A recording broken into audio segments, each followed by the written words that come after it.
Today I'm going to make a caramel cake, and it's going to be a quick, easy caramel cake. So I've got a tin of already made Carnation caramel, and I'm going to put it into this sweet pastry case.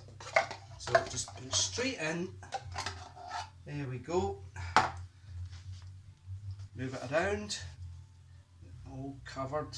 There we are. So easy this. Easy pudding, really tasty as well. That's a sweet pastry case. I'm then going to mash up a couple of flakes and cover it. There we go. Again, really simple. Let's get another one on there.